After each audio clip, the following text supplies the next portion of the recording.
Hello everybody, welcome back to my channel. If you're new here, hi, my name is Chelsey. I collect cute things, I make cute things, I sell cute things, I just really like cute things. Today's video I'm going to show you how I made the cutest, most chunkiest little Patrick clay pin you've ever seen. I absolutely love it. I do actually have it in my bag and I've brought my bag in so that I can show you. And here he is, look at him, he is so adorable. Like, can you see him?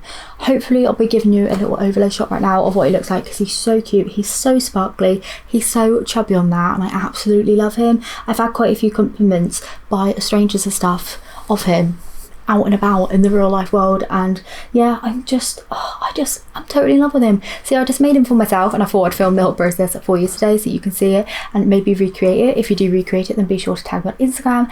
And yeah, I'm just gonna get straight on into today's video on how I made this little chunky Patrick clay pin. So as with all of my polymer clay pins, I used polymer clay and the one that I use is the Fimo Soft in the number 43.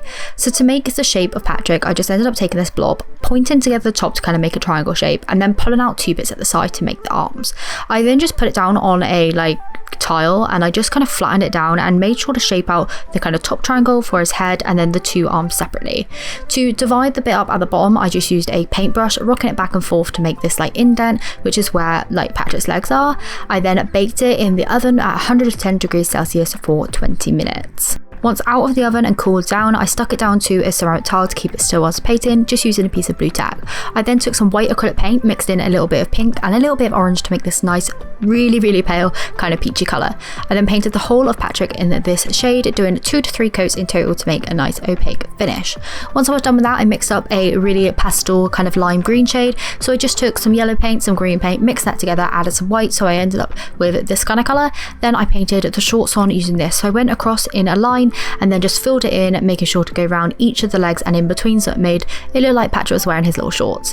Then to put on the little kind of flower star type things, I ended up using a paint pen. This is actually one by Arteza because it had this lilac shade in, which I absolutely loved, and it was perfect for this piece. To paint on the face, I used a Posca paint pen, as this has the metal nib, so I was able to get a smaller face using the Posca pens than I was the Arteza one, so I ended up using the mix of the both, and I ended up painting on the little face just using the acrylic paint pens. To add the highlight to the eyes, I used white acrylic paint and a dotting tool, and then I used a light kind of pink pastel-y shade of acrylic paint to add a blush on either side of the eyes, just slightly darker than Patrick's body. Once all of that paint and all the paint pens and stuff were dry, I then glazed the whole piece using some UV resin, using some iridescent glitter mixed in to make it a nice sparkly finish like I do on most of my pins and charms. I then popped it under the UV light to cure that down and make it nice and hard. I painted the back and then added on a pin using some really strong super glue. Then I glazed all of the back and then added an extra layer of the UV resin over the pin back just to make sure it's fully secure. I cured that down, and once that was done, my pin was then complete.